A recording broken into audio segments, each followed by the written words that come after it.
Nous sommes en live. Bonjour à tous, bienvenue au webinaire de la Maison de la Prévention Santé.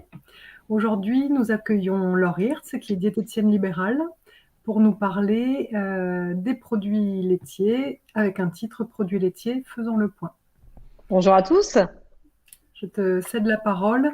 Laure Hirtz, juste rappeler que si vous souhaitez poser des questions, n'hésitez pas pendant la conférence à les poser dans le chat et nous les transmettrons à Laure Hirtz à la fin de la conférence.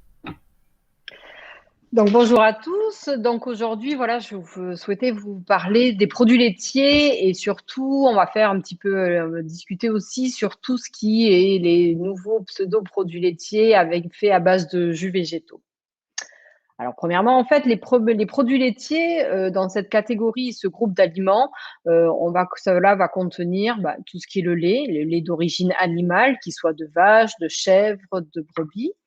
Ce groupe-là va contenir aussi tous les laitages, les yaourts, les fromages blancs, les petits suisses et différentes préparations qu'on peut avoir, et tout ce qui est les fromages.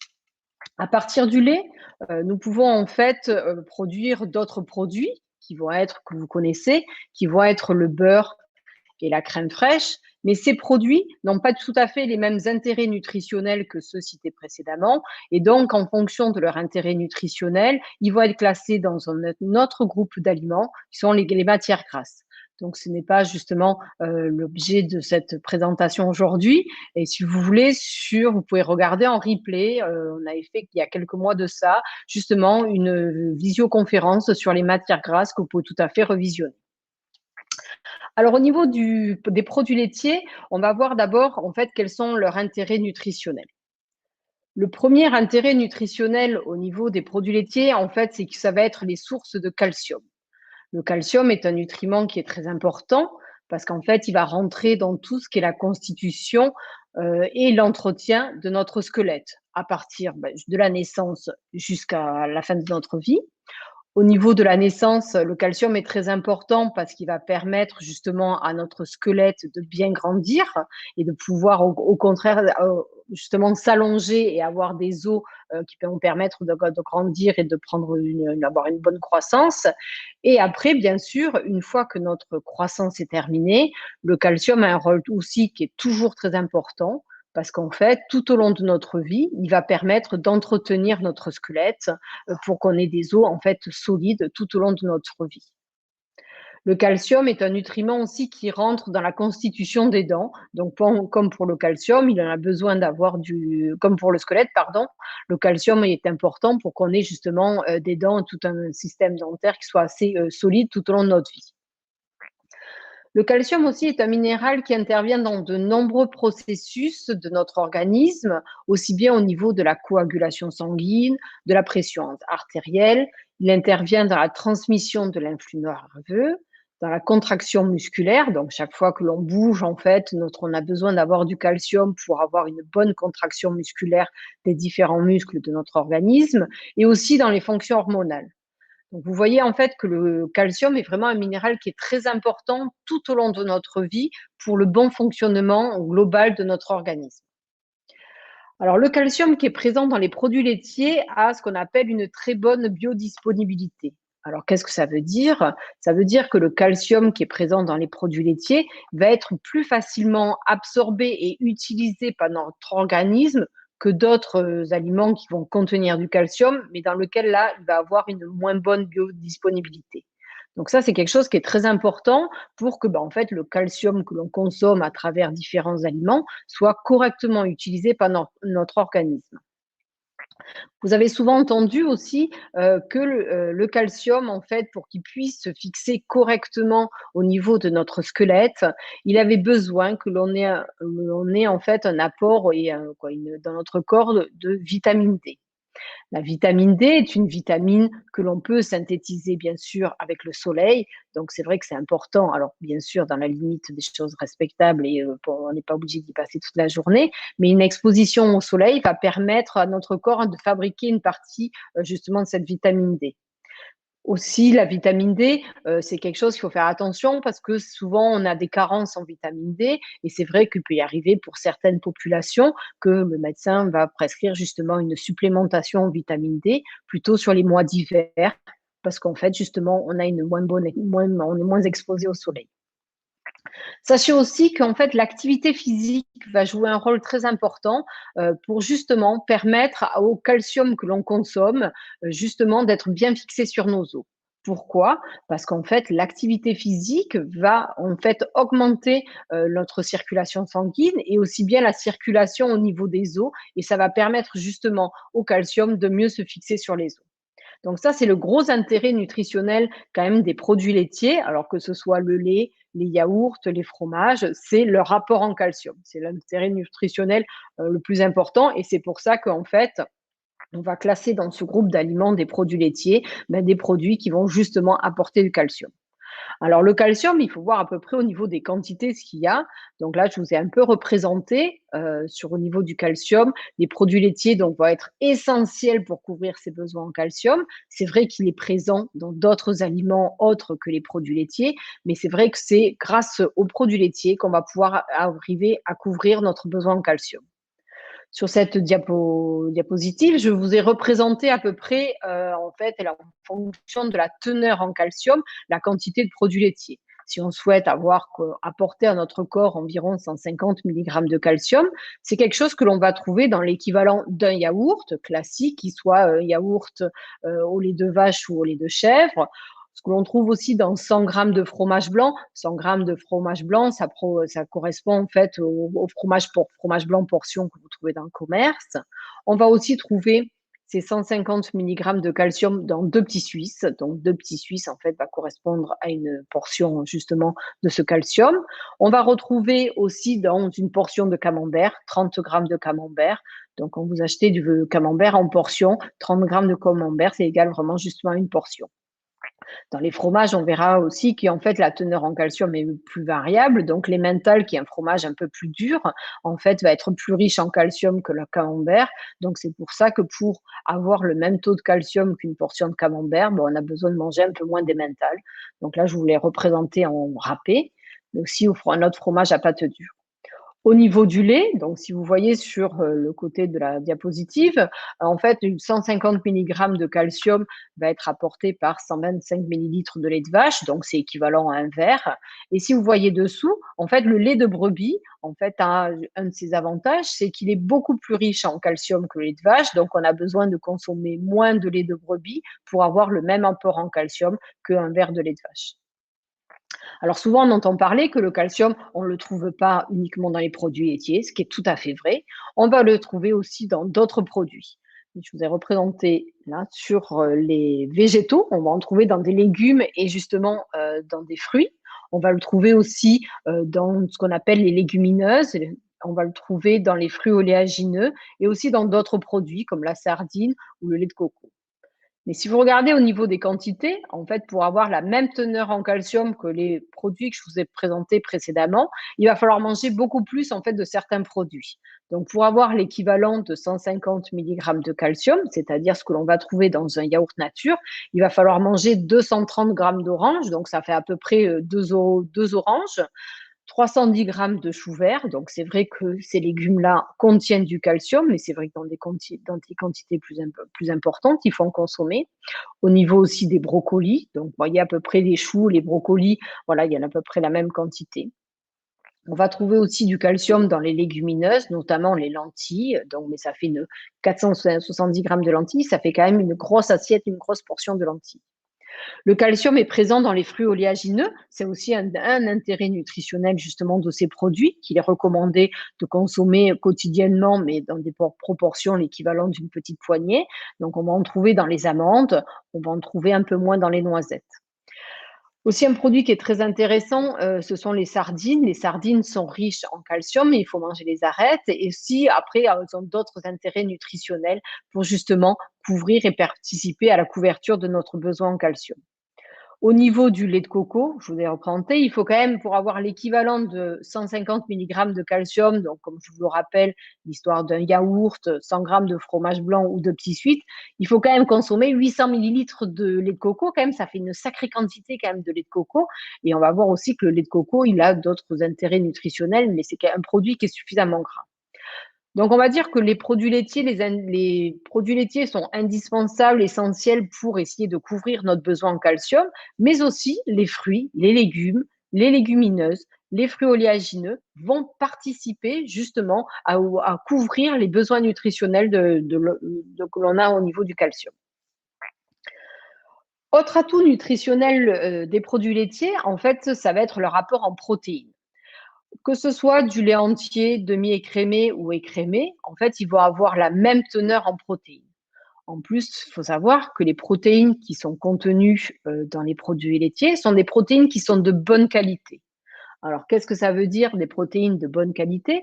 C'est-à-dire que ce sont des protéines qui vont contenir en fait tous les acides aminés qu'on appelle essentiels. Essentiels, pourquoi? Parce qu'en fait, le corps ne sait pas le fabriquer, donc il a nécessairement besoin que ces acides aminés soient apportés justement par l'alimentation quotidienne. Donc la teneur en protéines est importante, donc c'est pour ça que ça va permettre de contribuer justement à couvrir nos besoins en protéines pour la fabrication des muscles, qui va rentrer aussi dans tout ce qui est l'activité au niveau du cœur. Donc c'est important d'avoir cet apport en protéines. Ça va nous permettre, pour des personnes qui n'ont moins envie de manger, de consommer de la viande, ou parce qu'un jour, en fait, vous n'avez pas tellement envie, en fait, grâce aux produits laitiers, on va peut-être arriver à couvrir en fait votre besoin en protéines. Donc pensez-y, c'est un produit qui peut être très intéressant au niveau aussi de cet intérêt nutritionnel qui est l'apport en protéines. Donc, pour l'instant, les deux premiers intérêts nutritionnels et qui sont les majeurs des produits laitiers, retenez que c'est le calcium, parce que c'est grâce à lui que c'est essentiel pour pouvoir couvrir nos besoins nutritionnels, et aussi au niveau des protéines. Donc après, j'ai passé en revue les autres constituants en fait du lait nutritionnel. Comme ça, on va pouvoir permettre de voir un peu sur toute la globalité de qu'est-ce que contient justement ces produits laitiers. Alors au niveau de la teneur en lipides, la différence, de la teneur en lipides, en fait, c'est là où on voit, en fait, les différents laits. Vous avez tous vu, connaissez, en fait, qu'il y a du lait entier, du lait demi-écrémé et écrémé. La différence entre ces laits, en fait, c'est juste que, on enlève une partie de la matière grasse, justement, du lait, et pour le lait entier, c'est du lait qui est complet. Demi-écrémé, on a enlevé la moitié, de la matière grasse, et le lait écrémé, on a enlevé la totalité de la matière grasse du lait.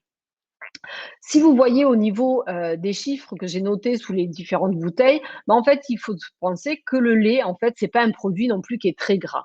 Le lait entier, en fait, il est à peu près en moyenne, parce que ça va dépendre aussi au niveau de la nourriture des vaches, il a 3,6% de matière grasse. Donc, ce qui fait un produit non plus qui est pas très gras.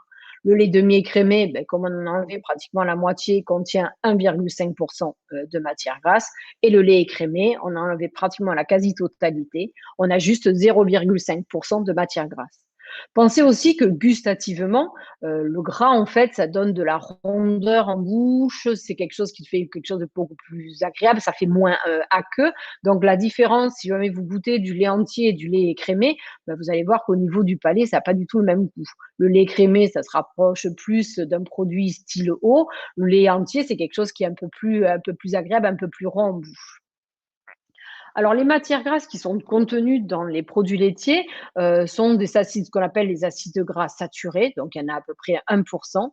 Mais après, une chose qui est très intéressante pour notre organisme, c'est que dans les acides gras aussi contenus dans le lait, il y a une partie qui sont des acides gras insaturés, qu'on appelle les oméga 9, que l'on retrouve aussi, par exemple, dans le régime méditerranéen avec l'utilisation de l'huile d'olive. Donc ça, c'est un intérêt nutritionnel. Les oméga 9 font partie des acides gras essentiels et indispensables pour notre corps, c'est-à-dire que notre corps, il en a besoin justement pour fonctionner correctement et il ne sait pas les fabriquer. Donc, il a nécessairement besoin que ce soit apporté par l'alimentation.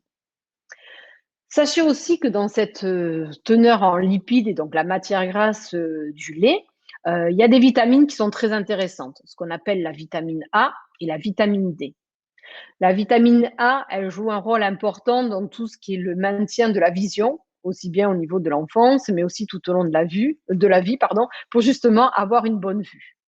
Et la vitamine D, comme je vous l'ai présenté tout à l'heure, elle a son rôle justement pour permettre une meilleure disponibilité du calcium et une meilleure fixation du calcium sur les os.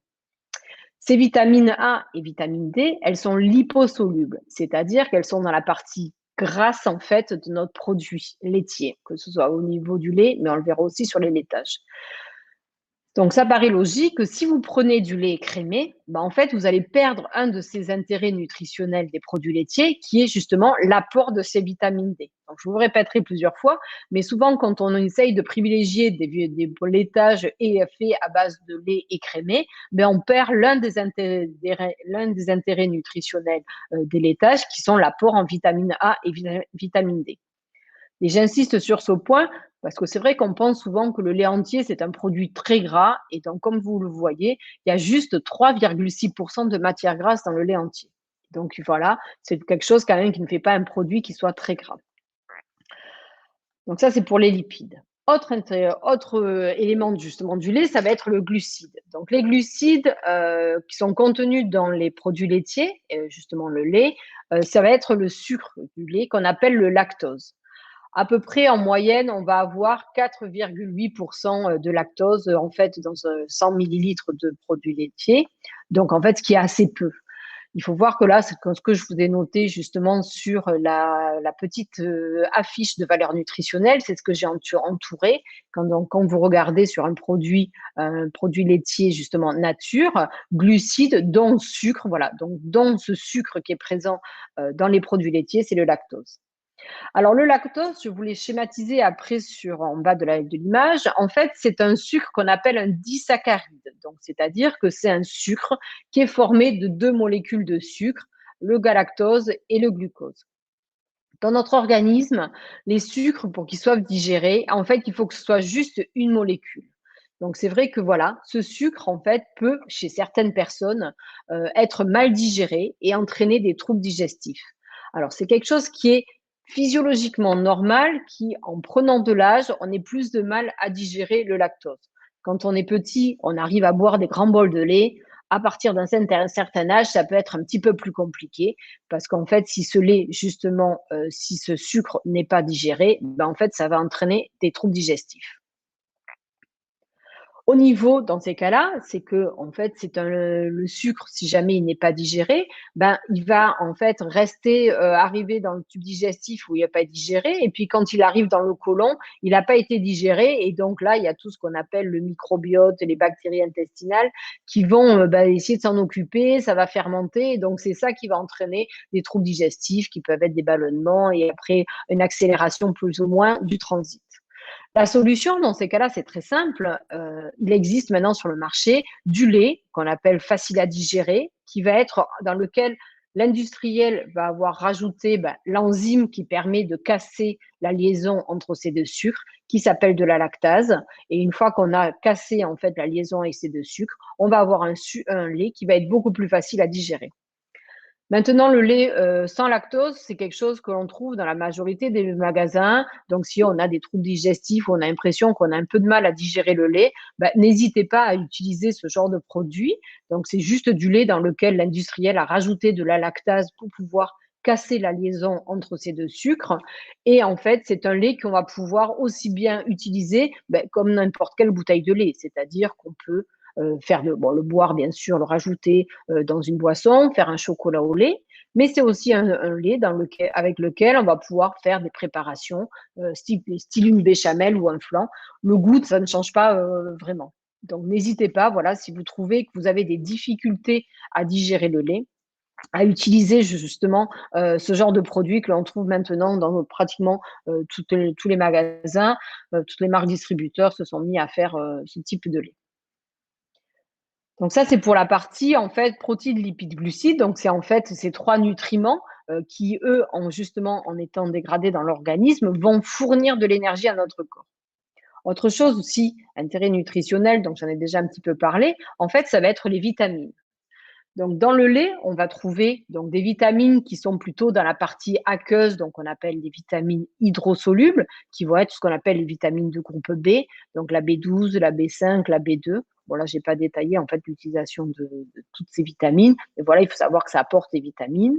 Et aussi, comme je vous l'ai dit précédemment, on a ce qu'on appelle les vitamines liposolubles, donc la vitamine A et la vitamine D, qui sont des vitamines qui sont indispensables et très importantes dans le fonctionnement de notre organisme.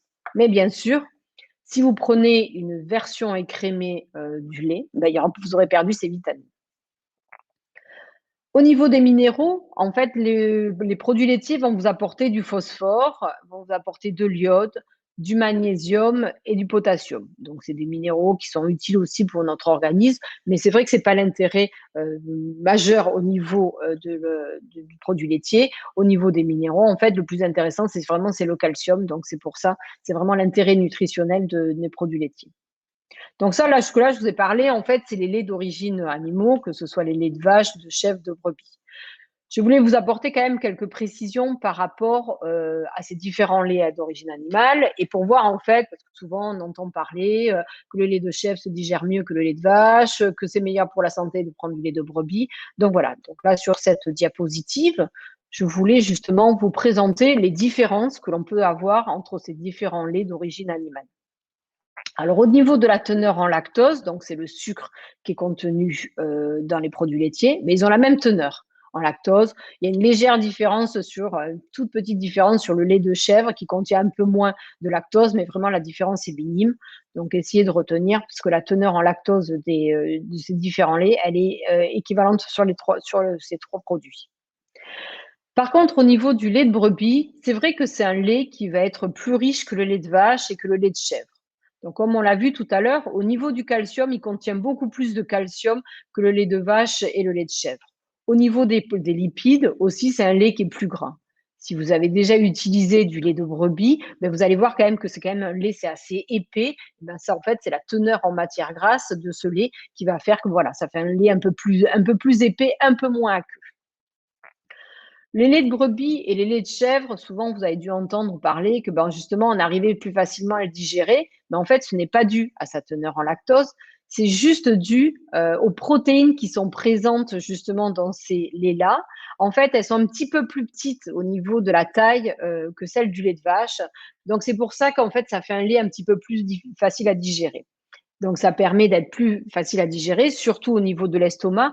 Donc, souvent, vous pouvez entendre des personnes qui vous disent que quand ils consomment du lait de vache ou du lait de brebis, ils ont moins l'impression d'avoir cette lourdeur au niveau de l'estomac.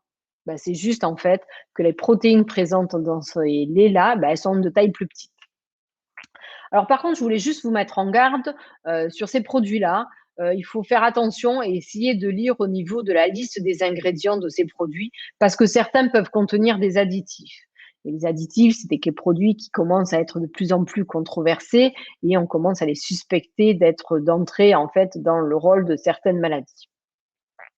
Les brebis et les chèvres, par contre, par rapport à du lait vache, ils vont être 2 à 3 fois plus chers parce qu'en fait, on en produit beaucoup moins du lait de brebis et du lait de chèvre que du lait de vache. Donc voilà, c'est juste ça. Donc après, c'est pas au niveau de la teneur en lactose, elle est identique. Le lait de brebis va être plus riche en calcium et après, le lait de brebis et de chèvre peut être plus digeste, mais c'est juste par rapport à la taille des protéines. Donc voilà au niveau des différences, au niveau de ces laits d'origine animaux qui sont les plus courants.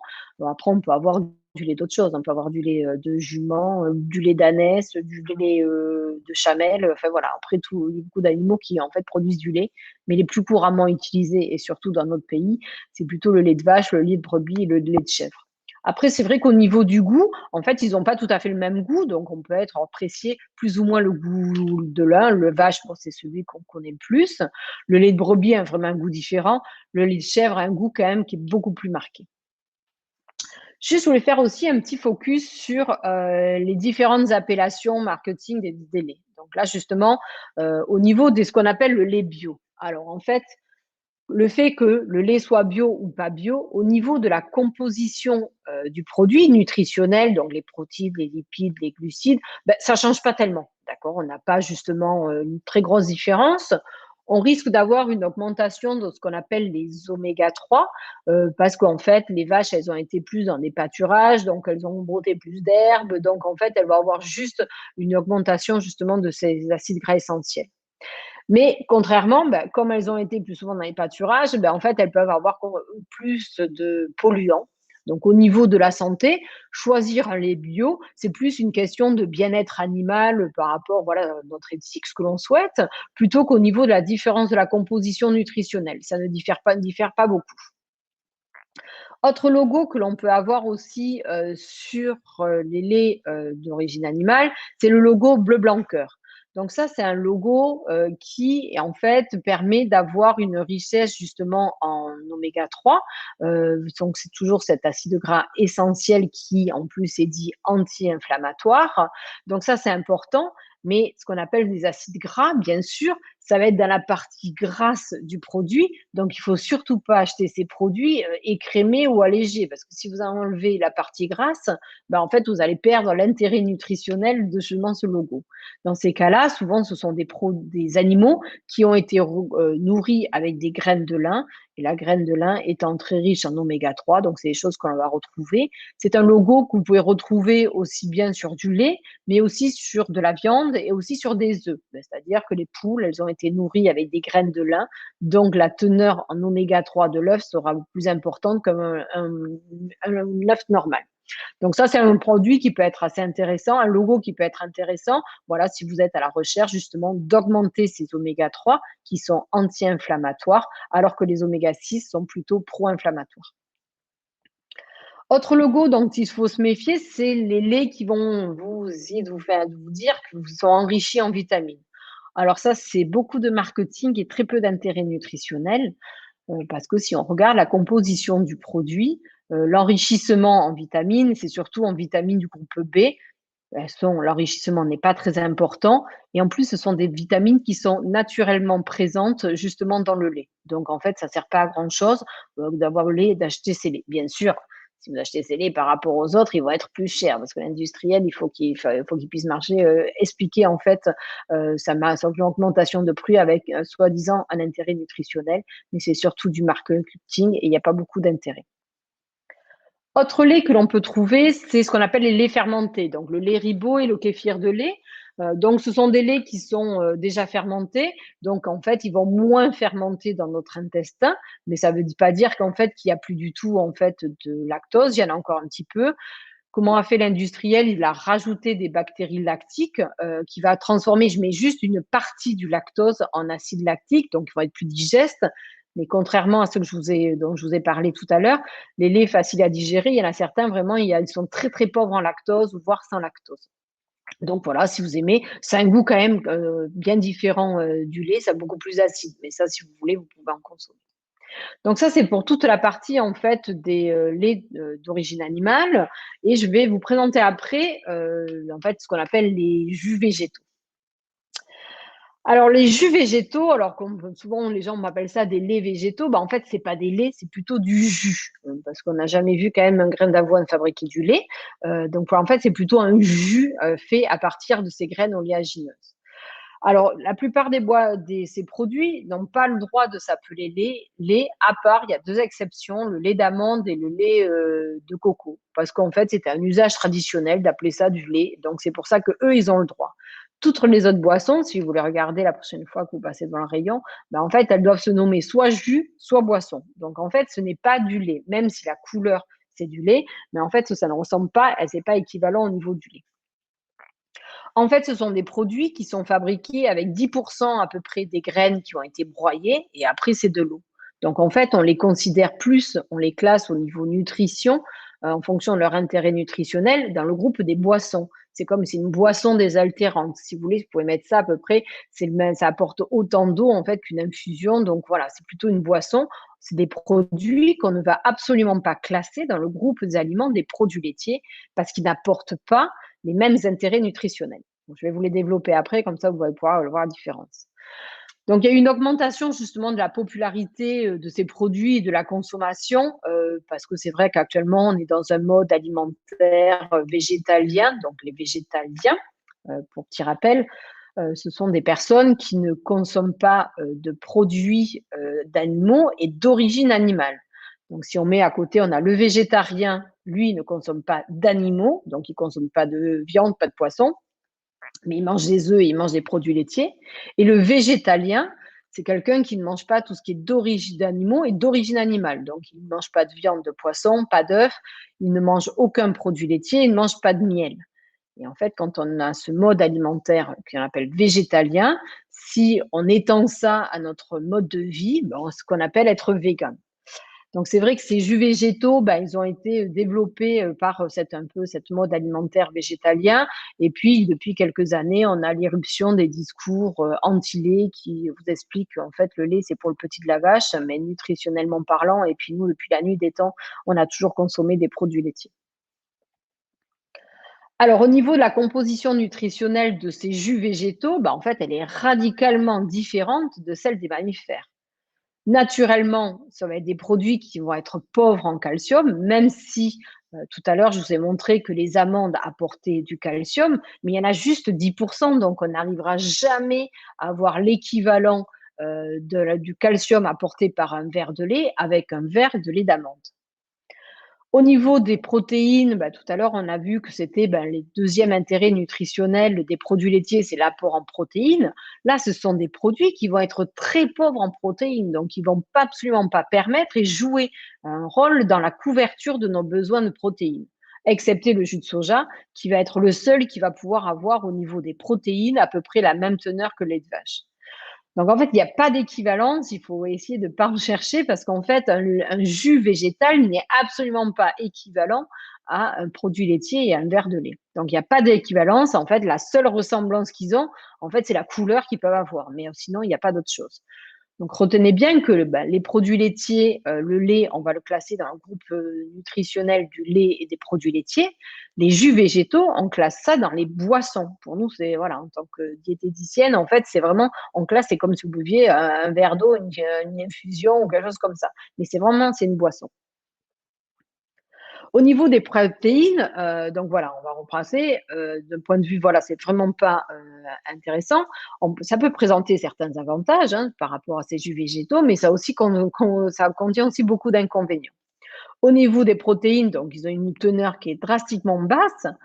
Il y en a en moyenne, sauf excepté le jus de soja, il y a 6 fois moins de protéines dans les jus végétaux que dans le lait de vache, dans le lait de brebis, dans le lait de chèvre. Par contre, un avantage par rapport à ces produits, c'est que ça ne contient pas de protéines laitières. Vous pouvez connaître autour de vous des gens qui ont des intolérances justement aux protéines du lait de vache, aux protéines laitières. Donc voilà, ça va nous permettre, dans ces cas de pathologie particuliers, de pouvoir avoir un produit qui ressemble un peu à du lait de vache, mais en fait qui ne contienne pas ces protéines laitières qui peuvent entraîner des intolérances, voire des réactions allergiques. Donc ça fait partie d'un des avantages. Au niveau des lipides, en fait, la teneur en lipides est très variable. On a à peu près, voilà, ça peut aller de 1 à 3 grammes. C'est à peu près identique en fait au lait d'origine animale, donc il n'y a pas de grande chance. Voilà, à peu près entre le lait de vache, le lait de chèvre, le lait de brebis, c'est à peu près identique. Sauf pour le lait de coco. Le lait de coco, si vous avez déjà ouvert une boîte en fait de conserve de lait de coco, vous voyez qu'il y a une partie qui est très solide. Le lait de coco, c'est très riche en fait en matières grasses et c'est ce qu'on appelle des acides gras saturés. Pareil, quand vous ouvrez votre boîte de lait de coco, c'est une boîte en conserve, vous voyez bien cette partie solide. Cette partie solide, c'est la partie des acides gras saturés. Le lait de soja contient aussi voilà, les oméga 3 dont on a déjà parlé tout à l'heure, qui sont nos acides gras essentiels plutôt anti-inflammatoires. Mais attention, parce que souvent, l'industriel, il peut rajouter dedans de ce qu'on appelle de l'huile de tournesol pour avoir justement un effet au niveau de la texture et mettre en avant le fait qu'ils contiennent des oméga 6. Mais les oméga 6, ce sont justement des acides gras essentiels qui sont plutôt pro-inflammatoires. Donc, on essaye au contraire de diminuer cette consommation parce qu'en fait, dans la population en général, on a plutôt tendance à trop en consommer de ces oméga 6. Au niveau des glucides, alors oui, le gros intérêt de ces jus végétaux, c'est qu'il n'y a pas de lactose, parce qu'il n'y a pas le sucre du lait. Donc ça, c'est vrai qu'ils n'ont absolument pas de lactose. Mais attention, voilà, par rapport à ça, parce que même dans les versions soi-disant nature, donc pas aromatisées, l'industriel, il peut rajouter du sucre parce que pour certains, en fait, ils n'ont pas trop de goût. Si vous goûtez du lait de riz non sucré, en fait, ça a plutôt goût à eau plutôt qu'à goût à lait. Donc faire attention à ça, donc toujours bien regarder au niveau de la composition et qu'est-ce que l'industriel a rajouté dedans, parce qu'en fait, il n'y a pas de cadre, ils peuvent faire un peu ce qu'ils veulent. Dans les versions aromatisées, alors là, la teneur en sucre peut être très élevée. Lait végétal, par exemple, j'ai pris l'exemple d'un lait végétal aromatisé au chocolat. Il peut contenir jusqu'à 20 grammes de sucre. 20 grammes de sucre, c'est comme si vous mangiez en fait l'équivalent de 4 morceaux de sucre, sachant que l'Organisation mondiale de la santé recommande que notre consommation de sucre soit au maximum sur la journée, tout produit sucré confondu, qui soit de 25 grammes. Donc, vous voyez, déjà, juste un verre de lait aromatisé au chocolat, ben, on peut déjà avoir mangé une bonne partie de cette quantité de sucre sur la journée. Donc, si vous voulez en consommer, vous les choisissez, mais plutôt avec la mention sans sucre ajouté. Après, faire attention à ceux qui sont à base de riz ou d'avoine, car il peut avoir justement ce qu'on appelle un index glycémique qui est élevé. Donc, un index glycémique élevé, c'est-à-dire que c'est quelque chose qui ne va pas vous tenir longtemps parce qu'il va être vite digéré dans notre organisme et qu'actuellement, on est plutôt en train de chercher des produits avec des index glycémiques plutôt bas. Au niveau du calcium, alors ça dépend des laits végétaux, mais c'est entre 4 à 30 fois moins que dans le lait de vache, donc ça n'a aucun intérêt par rapport à notre intérêt nutritionnel. Souvent, c'est enrichi, mais il faut faire attention, il faut voir par quoi c'est enrichi. Alors, en fait, ceux qui sont enrichis, alors avec une algue qui s'appelle Lithotamnium calcareum, qui, elle, va avoir une bonne biodisponibilité, donc ça veut dire qu'elle va permettre justement à le calcium qui a été mis de pouvoir se fixer sur nos os, donc c'est ça l'intérêt nutritionnel. Mais souvent, ça va être enrichi avec des sels de calcium, alors qu'ils n'ont pas toutes la même biodisponibilité. Et il y a justement certains qu'il faut éviter, comme le E341, qu'on appelle du phosphate de calcium, qui on peut avoir un effet antioxydant, mais surtout, on peut entraîner des risques au niveau cardiovasculaire et des insuffisances rénales. Donc, faire attention par rapport à ça et bien essayer de lire les étiquettes. Au niveau des autres composants, je voulais faire juste un petit fait focus sur le jus de soja, parce qu'en fait, dedans, c'est un produit qui contient ce qu'on appelle des isoflavones, qui sont des phytoestrogènes actifs. Et dans ces cas-là, actuellement, les recommandations, c'est que c'est tout ce qui est produit à base de soja sont déconseillés chez la femme enceinte, chez la femme allaitante, au niveau de la ménopause, dans tout ce qui est les cancers hormonodépendants et il commence à y avoir des suspicions pour les adolescents. Pour le reste de la population, les recommandations sont de ne pas consommer plus d'un produit laitier, pas produit laitier, produit à base de soja par jour. D'autres composants que l'on peut trouver, par exemple dans le jus de riz, souvent ça peut contenir de l'arsenic. Donc on n'a pas tellement envie quand même de boire de l'arsenic tous les jours. Donc essayez de faire attention à ça. Au niveau il n'y a pas de réglementation précise sur la composition justement de ces produits. Donc, elles peuvent être très variables en fonction des produits et des fabricants. Donc, c'est très difficile de faire justement un tableau assez récapitulatif parce qu'en fonction de la marque, de ce que a voulu mettre l'industriel dedans, on a des produits qui sont complètement différents. Donc, je vous invite à n'hésiter pas à regarder justement les valeurs nutritionnelles et la liste des ingrédients de ces produits. Juste un petit focus, par contre, c'est des produits ces jus végétaux ne peuvent absolument pas se substituer chez les enfants, alors de 0 à 1 an, au lait maternel, aux préparations infantiles. Ce n'est absolument pas compatible. Ça n'apporte absolument pas les mêmes intérêts nutritionnels. Donc, c'est vraiment à bannir. C'est très décrié chez les enfants de 0 à 1 an. C'est pas interdit, mais voilà, c'est presque ça. Et après, tous les enfants jusqu'à 10 ans, c'est vraiment fortement très déconseillé. Donc, dans ces cas-là, il vaut mieux leur donner des produits laitiers parce qu'on n'a pas du tout la même valeur nutritionnelle et ils ne vont pas pouvoir répondre aux besoins de croissance du nourrisson, de dire, non, voilà, il a des besoins très particuliers. Et donc, ces produits-là ne peuvent absolument pas répondre aux besoins nutritionnels. Donc, voilà, retenez ça pour au niveau du lait. Alors, tout au début je vous ai présenté, alors ça, c'est le premier, le lait. On va voir au niveau des yaourts. Alors, un yaourt, qu'est-ce que c'est? Donc, un yaourt, c'est un produit qui est très encadré. En France, en fait, un yaourt, c'est un lait qui est pasteurisé, fermenté par 2 souches bactériennes qui sont naturellement vivantes. Alors, c'est Lactobacillus bulgaricus et Streptococcus thermophilus. L'industriel, s'il n'utilise pas ces 2 bactéries, en fait, il ne va jamais pouvoir appeler son produit un yaourt. Donc, en fait, c'est du lait dans lequel on va rajouter ces 2 souches bactériennes. Il va fermenter et en fermentant, après, ça va donner un yaourt. Donc, pourquoi? Parce qu'en fermentant, il va transformer une partie justement du lactose, le sucre du lait, en acide lactique. Donc, à la fin, on a un produit qui va permettre d'avoir cette consistance. Donc, le yaourt, c'est un produit qui est vraiment très encadré au niveau de l'appellation. Au niveau des ferments lactiques, alors les ferments lactiques, on en parle de plus en plus parce que c'est ce qu'on appelle aussi les probiotiques. Donc, c'est ce qui va permettre justement de favoriser, de réensemencer en fait notre microbiote. Alors, le microbiote, c'est tout un paquet de bactéries que nous avons dans notre corps. On en a beaucoup, beaucoup, beaucoup. Ça représente à peu près, chez un homme qui fait 70 kilos, le microbiote, ça peut représenter pratiquement 2 kilos de son poids. Donc, vous voyez qu'ils sont nombreux quand même dans notre tube digestif. Donc, ces ferments lactiques, ils sont très intéressants parce qu'en fait, dans notre intestin, ils vont permettre de former une espèce de barrière pour éviter qu'il y ait des micro-organismes indésirables qui franchissent justement notre tube digestif et qui se retrouvent dans notre organisme. Ces ferments lactiques aussi, en fait, ils vont permettre de améliorer la digestion des résidus alimentaires. Donc, ça va permettre d'avoir une meilleure digestion. Et puis, ils participent à restaurer notre microbiote intestinal, qui en fait est une population pleine de bactéries différentes.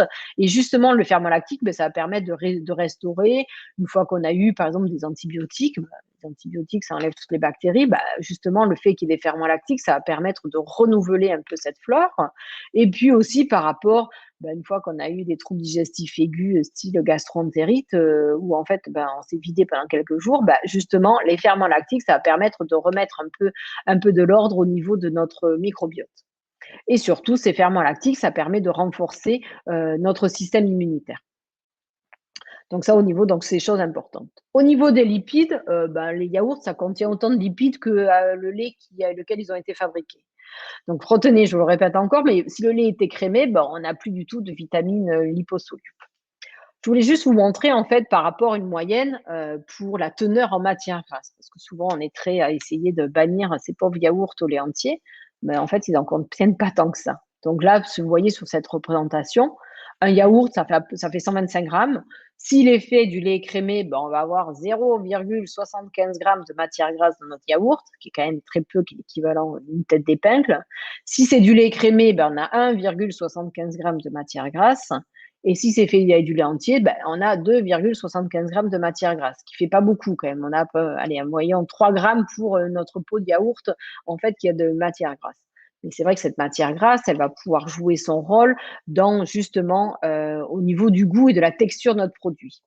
Alors, les yaourts à 0%, oui, c'est sûr, il n'y a pas de matière grasse, mais en fait, comme il n'y a pas de matière grasse, notre produit, il tient un peu moins bien. Donc, souvent, l'industriel, il va rajouter des petites choses pour que, en fait, ça tienne et qu'il ait la texture de notre yaourt. Donc, c'est ce que vous voyez ici. Au niveau des laitages allégés, donc c'est vrai qu'il y a moins de graisse, mais quand il y a moins de graisse, il y a moins de goût, hein. Donc, quand même, parce que c'est bon, quand même, une partie du gras. Et surtout, on va enlever toutes ces vitamines qui sont liposolubles, comme la vitamine D. On va rajouter souvent des additifs qui sont, alors on en a un là qui s'appelle le carragénam, qui est un extrait d'algues. Donc ça, c'est un épaississant. Il faut faire attention parce que ça commence de plus en plus à être décrié. On le suspecte une responsabilité dans certaines maladies intestinales, du diabète, une dégradation, voilà, qui pourrait favoriser le développement cancéreux. Donc pour l'instant, on est en train un peu de le suspecter. Mais si vous commencez à regarder les produits de certains produits laitiers, vous allez voir qu'il peut y en avoir beaucoup. Autre chose, il peut y avoir des laitages qui sont enrichis en vitamine D. C'est comme en fait les laits enrichis en vitamines, l'ajout qu'ils ont fait, il n'est pas très important, donc ça n'a pas un grand intérêt nutritionnel. Par contre, l'industriel, vu qu'il a rajouté une petite chose, il ne va pas oublier de vous le rajouter sur le prix. Donc pensez-y, il faut prendre plutôt les laitages classiques. Au niveau des yaourts, une autre spécialité, en fait, ça va les yaourts aromatisés. Donc, méfiez-vous parce que souvent, il peut y avoir des arômes naturels, mais quand même certains, c'est des arômes artificiels, hein. Donc, on pense manger un yaourt à la fraise, mais c'est plutôt un yaourt avec un arôme artificiel de fraise que la véritable fraise. Il peut y avoir beaucoup d'additifs. Là, ce que je vous ai présenté dessous, c'est la composition de yaourt aux fruits. Et vous voyez, au niveau des additifs, là, c'est tout ce qui est en rouge. En fait, il y en a quand même quelques-uns. Il y en a certains produits, on peut arriver jusqu'à 10 additifs rajoutés juste dans un petit pot de yaourt, hein. Donc, on se demande presque si à la fin, on ne mange pas un cocktail d'additifs plutôt qu'un yaourt aux fruits. Au niveau de la quantité de fruits, dans les mieux notés, on a à peu près 8% de fruits, c'est-à-dire qu'on a 10 grammes de fruits. Sur un yaourt à la fraise, ça fait l'équivalent d'une toute petite fraise qu'on vous a rajouté dedans. Donc, faire attention à ce genre de produit. Et aussi, surtout, l'industriel, il ne va pas oublier de rajouter du sucre.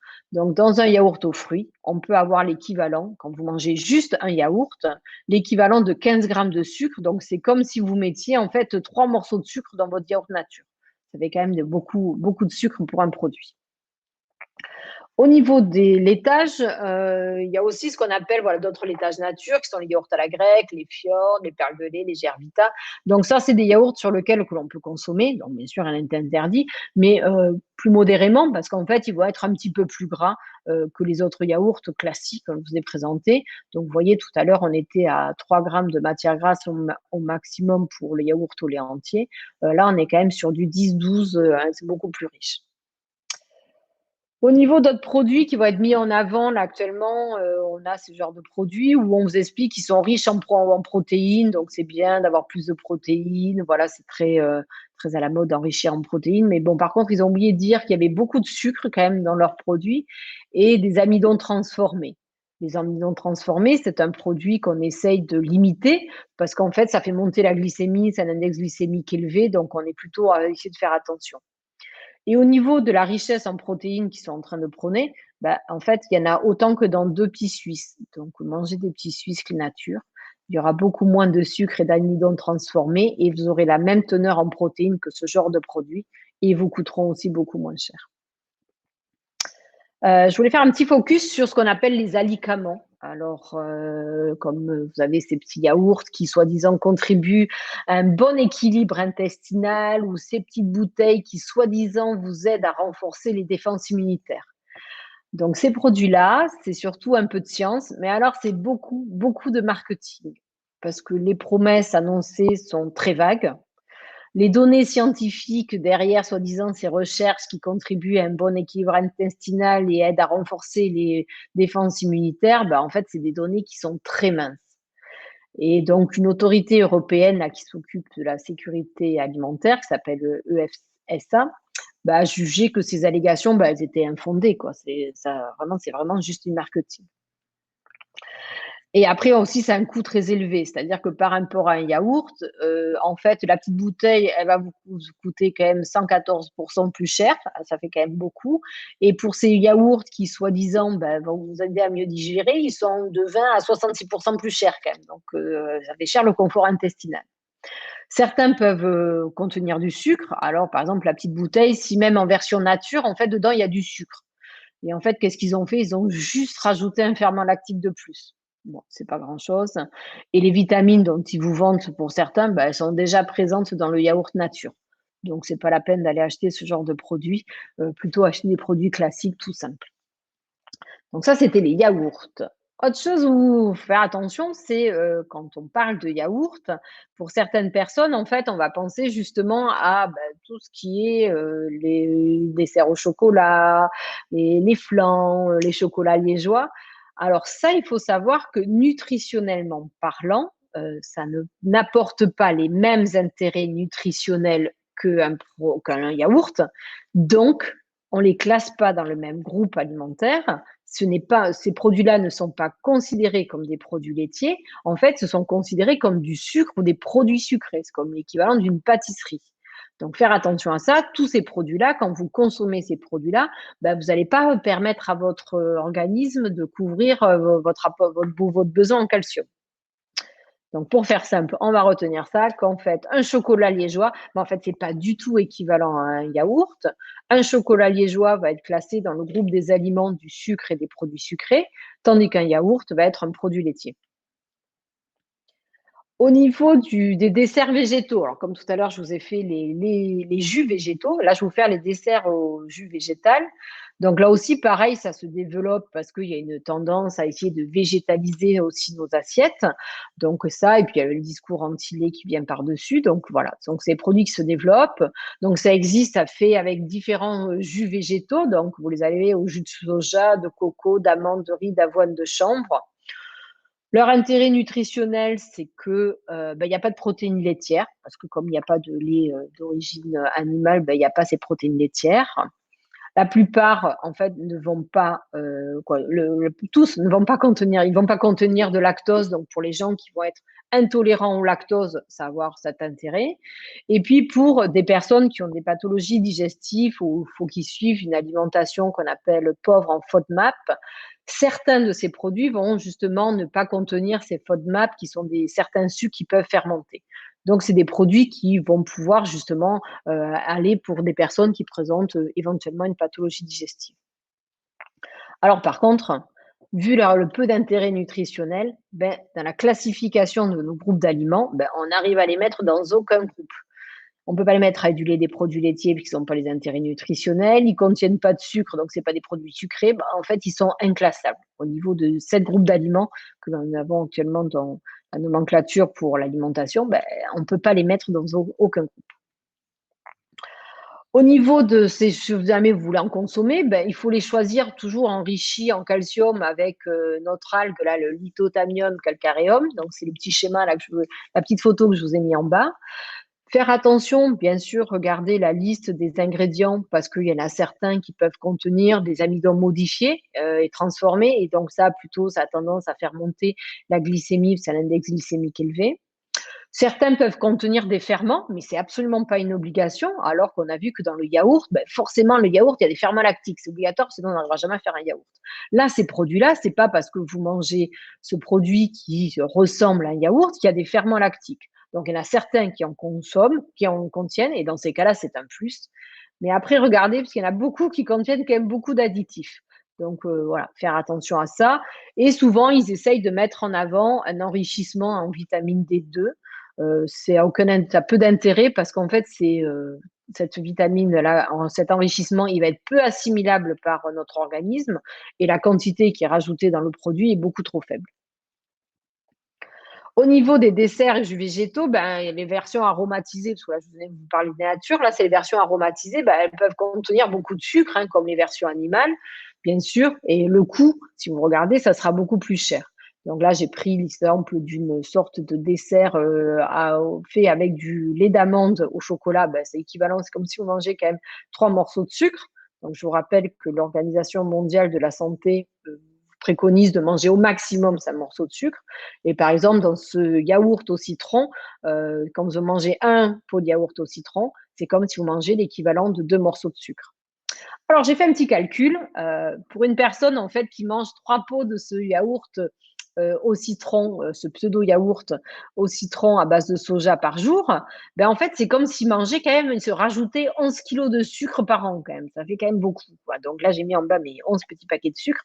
Donc voilà, par rapport à un laitage normal. Et puis voilà, ça n'a pas tout à fait l'intérêt. Donc vous voyez que c'est des produits qui sont quand même très sucrés.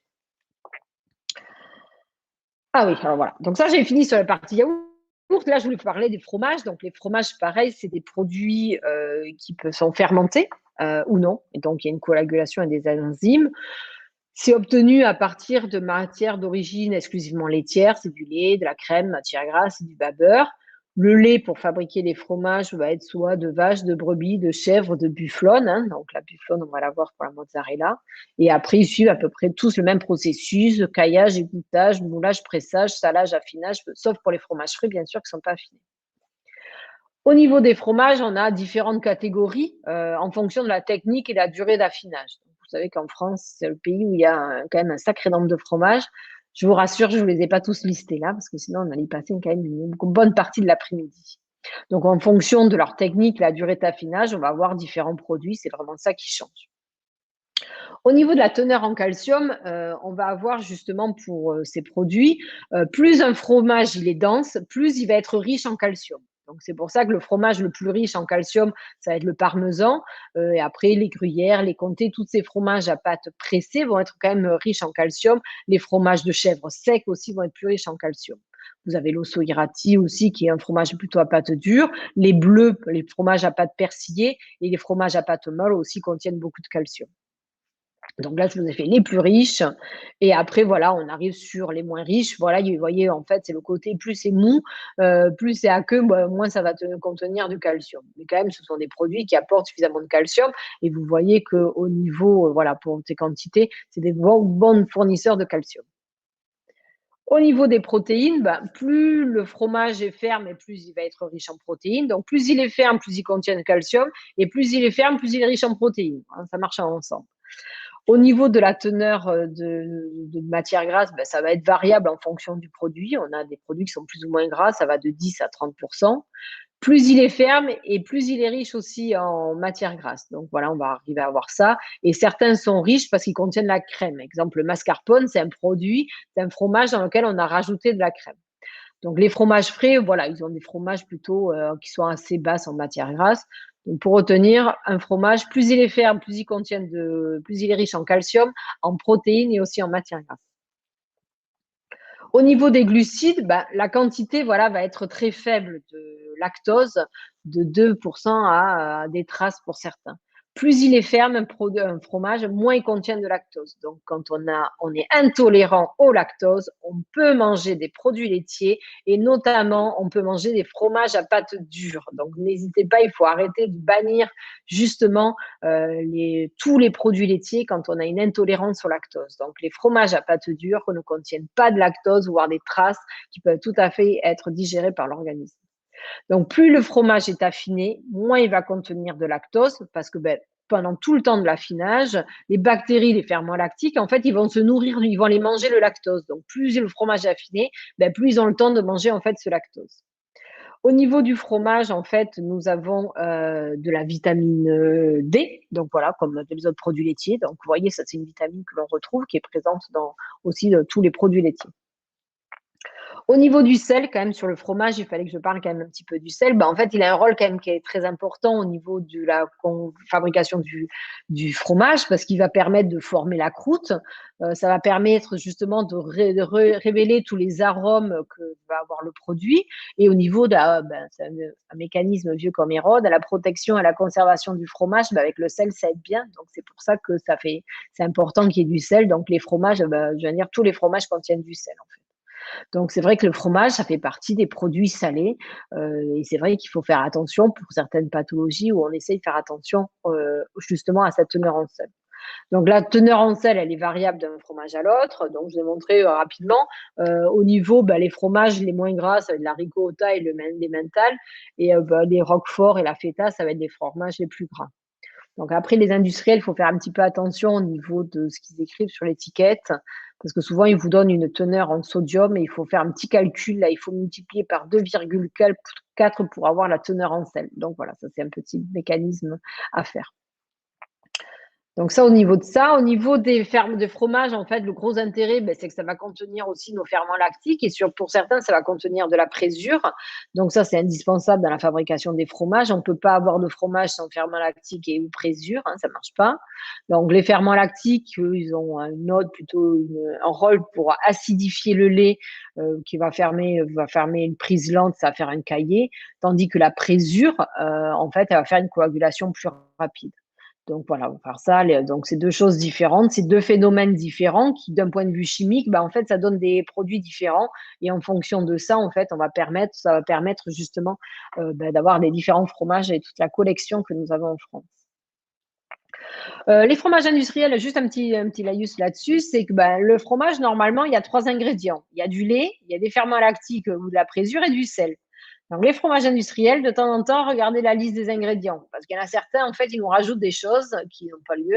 Exemple, les fromages connus, la tartinée, comme la vache qui rit, le kiri, ils rajoutent des sels de fonte à base de phosphate qui sont pas très bons pour la santé. C'est comme je l'ai dit tout à l'heure. Ces sels de fonte, le rôle, c'est que, en fait, ils vont faire fondre différents fromages et ces sels de fonte, ça permet d'un peu d'homogénéiser le produit. Bon, c'est pas super. Donc après, il y en a quand même qui peuvent être très bien. Là, le petit classique, vieux comme Hérode, le Babybel, le Caprice des dieux. Donc ça, c'est des produits qui sont bien. Et des fromages à tartiner aussi qui peuvent avoir un bon intérêt nutritionnel, qui peuvent être peu riches en matière grasse. Donc bien sûr, quand même, le fromage industriel, c'est pas équivalent au fromage artisanal, fermier ou laitier, d'un point de vue gustatif. Quand même, je pense qu'on a vu la différence, et aussi d'un point de vue nutritionnel. Alors, je termine quand même, parce qu'il y a je fais les fromages végétaux. Alors, ça existe, alors les fromages végétaux ou le fromage, ça s'appelle. Alors, c'est tout sauf du véritable fromage. En fait, c'est des produits qui sont fabriqués à partir le plus souvent de noix de cajou. avec du jus ou d'autres jus de soja ou autres jus végétaux caillés. On rajoute de l'huile de coco et de la purée d'autres oléagineux. Donc, vous voyez que dans la composition, on est loin quand même du fromage classique. Bon, voilà, ils subissent un produit de fermentation, d'affinage. Voilà, voilà, c'est un peu compliqué, c'est un peu compliqué, arrive à savoir. Bon, par contre, après, si vous avez l'occasion d'en goûter, goûtez-en et vous allez bien voir qu'en fait, au niveau de la texture et du goût, ça ressemble pas quand même au fromage de nos régions. Et après, bien sûr, bah, voilà, comme pour les autres produits faits à base de jus végétaux, bah, c'est la qualité nutritionnelle est incomparable, c'est absolument pas comparable avec les produits laitiers. Alors, au niveau pour revenir à nos produits laitiers, je voulais voilà, vous présenter les repères de consommation. En fait, pour les adultes, actuellement, on dit que c'est l'équivalent de 2 portions de produits laitiers par jour. Alors, vous mettiez matin, midi, soir, c'est comme vous voulez. Voilà, à base de lait, fromage, yaourt. C'est vrai que les fromages et les yaourts, il faut essayer d'en consommer parce que ça contient des ferments lactiques qui sont bonnes justement pour notre microbiote. Et pour les enfants et les personnes vieillissantes, on dit c'est entre 3 à 4, 4 pour les enfants et 3 après en fonction de l'âge. En fonction de l'âge. Donc voilà, ça c'est les repères de consommation qui sont établis par le Programme national nutrition santé par rapport à ça. Donc retenez 2 produits laitiers pour les adultes, 4 pour les enfants et 3 en fait pour les personnes vieillissantes. Et alors, une portion, qu'est-ce que c'est? Une portion, c'est un yaourt, c'est un pot de fromage blanc, c'est 2 petits Suisses, ça peut être un verre de lait, une portion de fromage que l'on mange comme ça à la fin d'un dessert, ou en fait, c'est des choses que l'on peut rajouter dans une préparation, style du fromage râpé ou une béchamel. Donc voilà. Est-ce que vous avez des questions par rapport à cette petite présentation? J'espère que j'étais suffisamment claire. J'ai un peu pressé à la fin pour rentrer dans le timing.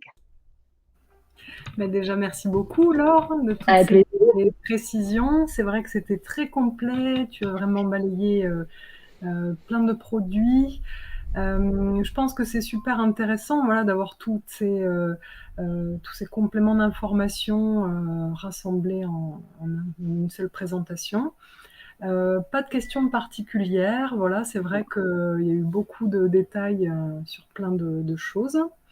Voilà, du coup, peut-être conclure sur le fait que c'était super, je trouve, d'attirer notre vigilance, encore une fois, sur toutes ces diversités industrielles qui vont un petit peu dans tous les sens pour nous voilà, favoriser notre consommation, alors que souvent les produits les plus simples, finalement, sont les plus intéressants pour la santé. Oui, et surtout qu'après, tous ces produits végétaux, quand même, quand on parle de la transformation, c'est des produits ultra transformés par rapport au lait, au yaourt. Donc voilà, il faut vraiment se méfier. On arrive de plus en plus à revenir sur des aliments bruts. Et tous ces produits-là, quand le fromage, c'est un produit ultra transformé, parce que ça n'existe pas à l'état comme ça, quoi. Donc faire attention, voilà. Et finalement, quand on lit les étiquettes, plus l'étiquette est courte et contient peu d'ingrédients, et plus c'est intéressant pour notre santé. Donc écoute, merci beaucoup de tous ces conseils. Avec plaisir. Merci beaucoup à ceux qui nous suivent. Voilà, les personnes habituelles, là, je vous vois sur le chat, merci beaucoup. On se prépare pour revenir en vrai dans pas trop longtemps. Et merci beaucoup aussi à notre technicien vidéo qui nous permet de faire tout ça depuis Bordeaux. Voilà. Merci à vous. Merci. À bientôt. Au revoir. À bientôt. Merci. Au revoir.